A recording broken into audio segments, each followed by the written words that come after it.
Wow! Ako po ngayon gabihan ay nagluto ng ginataan na manok. Kasi yan lang po ang pwede sa amin na karni. Bawal na kami ng baka at baboy. Pinagbawalan na kami.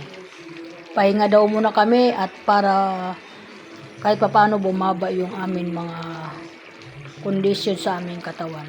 Kaya nagluto ako ng manok with ginataan na hinaluan ko ng talong sa aking mga tanim. Ayan, nilagyan ko ng ceiling green, nilagyan ko ng kaunting mga tira-tira namin dyan ng bagong taon, carrots, patatas. Yan po, inano ko lang po yan ng bawang, sibuyas, luya, kamatis, taka paminta. Lagay lang po nyo yung manok, pag nandun na nakatusta, lagyan lang po nyo ng paminta yan. Timplahan nyo ng pampalasa kaunti, okay na po yan. Masarap na po yan na ulam panggabihan. Ay bawal din po sa amin kumain ng maraming kanin, kaya medyo diet kami. Aking kalahating tasa lang, ganun din sa asawa ko, kalahating tasa.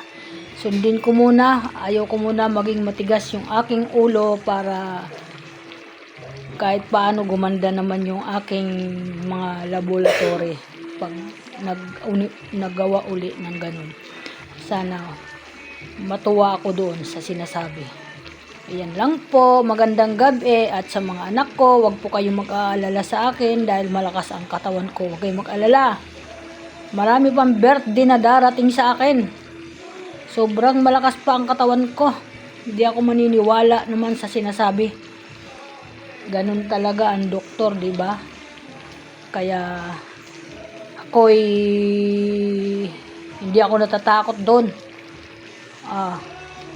Sobra akong na tao, hindi ako nababahala sa aking kalusugan kasi maganda naman yung aking pakiramdam, hindi naman masyado masakit yung aking mga katawan eh.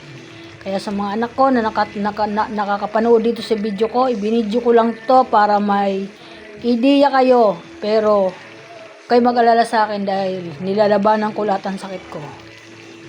Kayo ang mag-ingat sa lahat ng ginagawa nyo, kung saan mo kayo nagpunta, ingat kayo, at sa lahat ng pinupuntahan nyo, pag pinapakain kayo, huwag kayong basta-basta kakain, baka mapaano kayo.